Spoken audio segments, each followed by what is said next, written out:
We just have a little technical here to fix.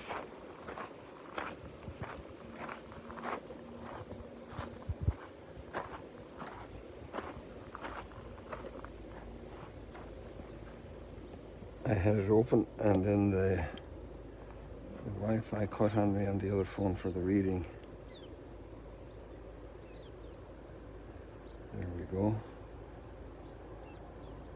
Hopefully that does it. So people, good to be back here this morning.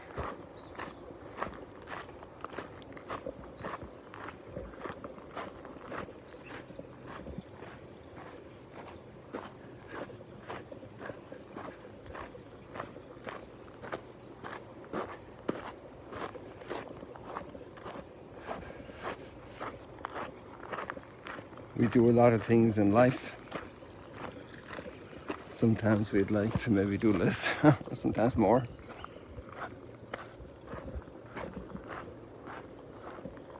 And the good question is why we do things.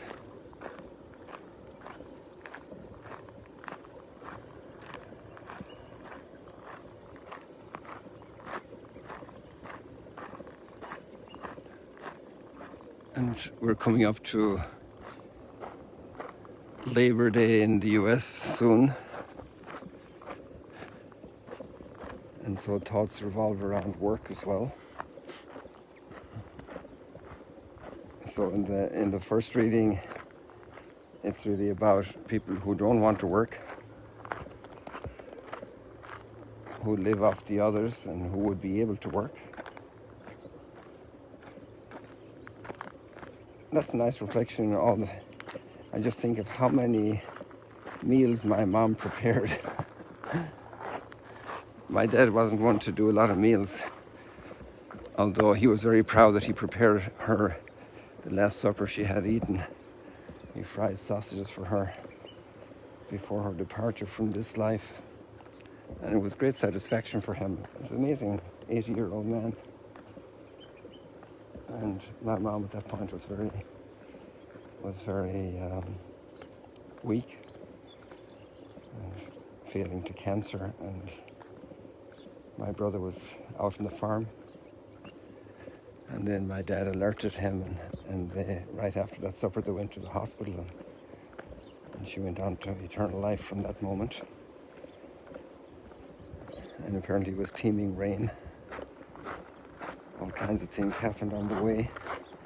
With effective work, changing a wheel in the rain. Cooking supper. Sometimes the work turns out a little bit not as one expected. The story goes that the sausages fell off the plate when he was taking them from the range into the bedroom. But then he whipped them up and everything was fine. Mom enjoyed them. The work that goes in a family day, especially a family day on the farm, the work never finished. You were there in the middle of your work. People who go to an office job or a factory job come home and the work is away from them. Although nowadays with computers and laptops and everything, people bring the work back with them.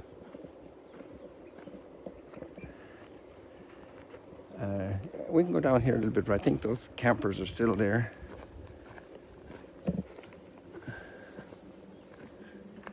Not so much water flowing, but it still is flowing. It's also amazing. Right now it's dry here at the Mississippi, but the water, there was still water. We had some guests yesterday or the day before, and there was quite a bit of water in the ritual bath still. So it's amazing after all this rainless weather since April. The last rain was probably in March. Maybe there was some little thing in April. May, June, July, August is almost over. Our next rains of a serious kind will be in November, December.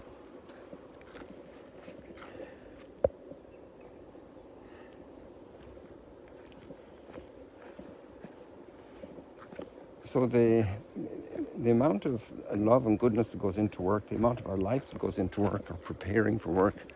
Yes, we have all these campers over there, so I think we just leave them in peace, which is a big greeting today in this letter that Paul writes.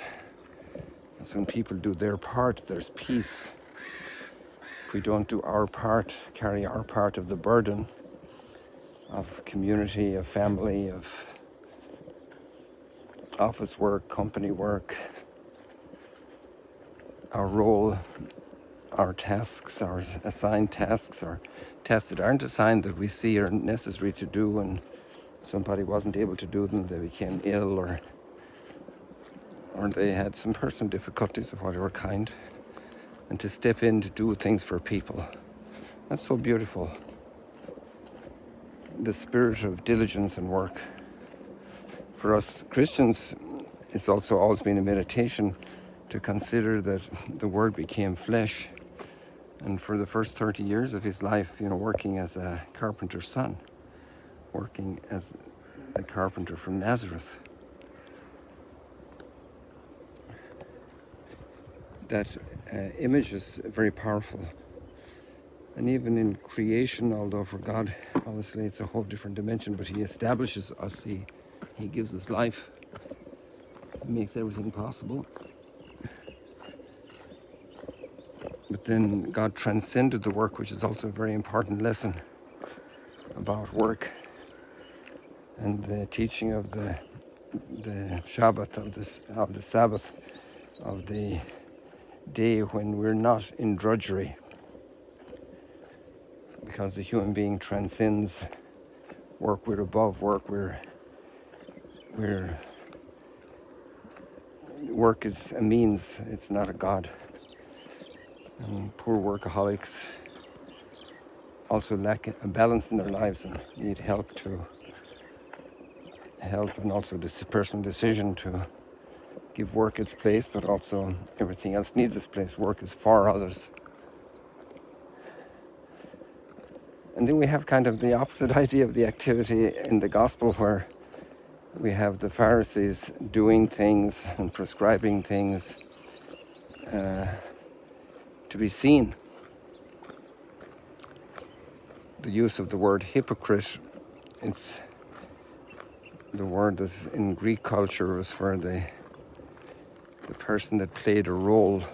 They weren't really that person, but they played the role of that person. They played a role just to impress. That doesn't mean that the work of actors isn't for real. But when we act in life, we act one thing, and inside we're a different thing. That's problematic because it creates division inside our own self. It makes our activity a lie. And that also takes away peace. So peace is very related to work.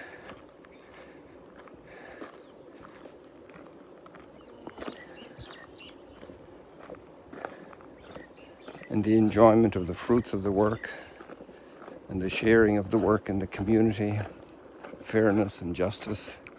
So many major issues around work and how much time we spend training for work. Nowadays, people, by the time they finish their doctorate and go to teach at a university or be employed by a company,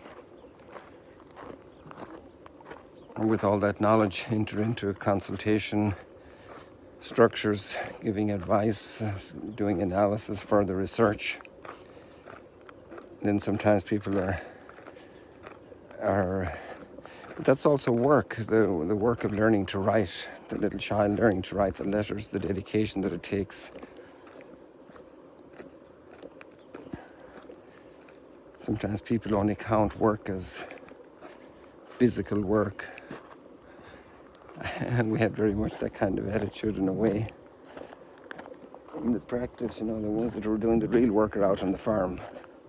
But there was real work in the kitchen as well. And there was real work writing essays for school homework. It's called homework.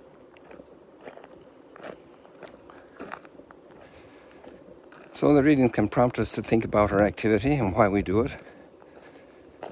And we're participating in the beautiful gift of life. And we process food It has come from the sun through the chlorophyll into the wheat grains, into the fruits.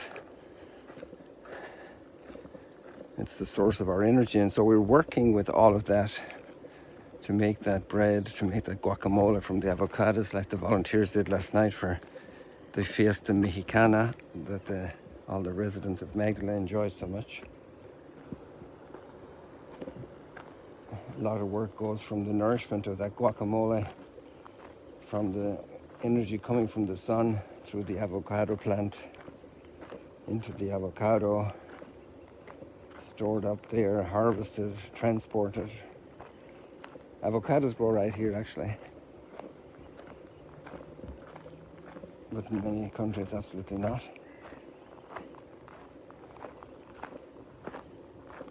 So, the mystery of life, many stimulating thoughts for us today.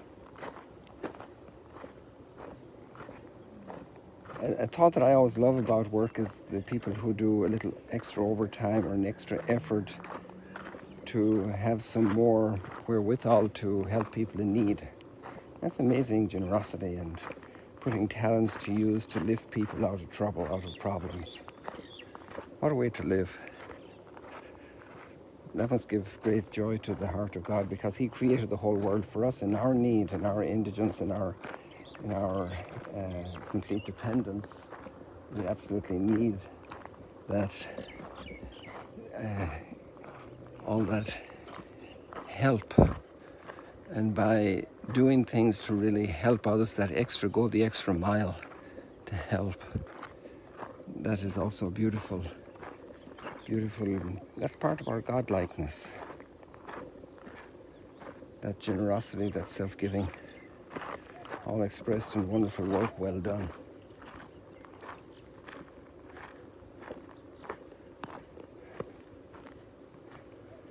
So if you wish, we'll sign off here, and you can take a seat here on this bench or in the chair and have your further reflection here at the Sea of Galilee.